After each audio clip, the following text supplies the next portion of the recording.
Welcome to BTB news.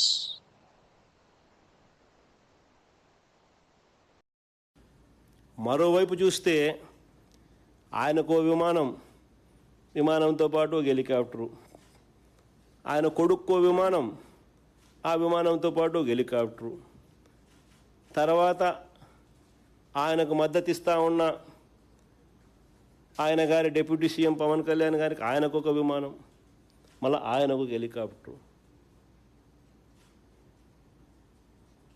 అందరూ గాల్లోనే.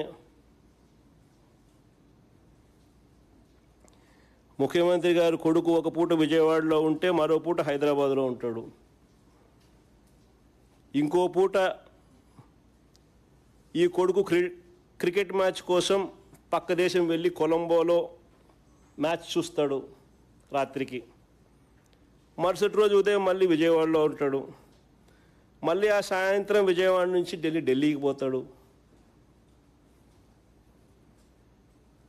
అంతే, ప్రైవేట్ విమానాలే. దేశంలో బాధ్యతాయుతమైన పదవుల్లో ఉన్న వాళ్ళు ఇలా జల్సాలు చేసిన సంబరాలు ఎక్కడైనా ఉన్నాయా?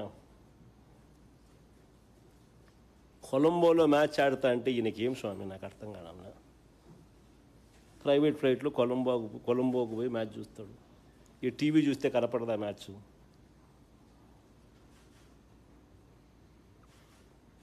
సరే, క్రికెట్ అభిమానివే అనుకో, టీవీ చూస్తే కనపడదా? నేను కూడా నిన్న టీవీలోనే చూసిన match.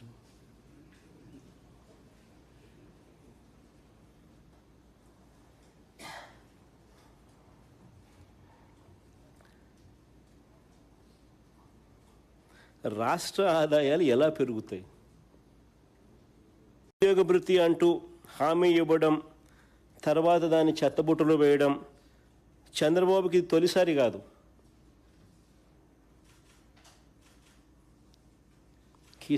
He's a habitual offender. తొలిసారి కాదు ఇది, ఇలా మోసం చేయడము, ఈ మాట చెప్పడం. తాను గెలిచిన 1999 ఎన్నికల మేనిఫెస్టో చూసినా ఇది కనిపిస్తుంది.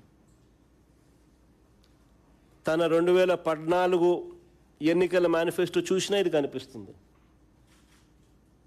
మళ్ళీ ఇప్పుడు తన 2024 ఇప్పటి మేనిఫెస్టో చూసినా ప్రతిసారి ఈ హామీ ఇస్తాడు.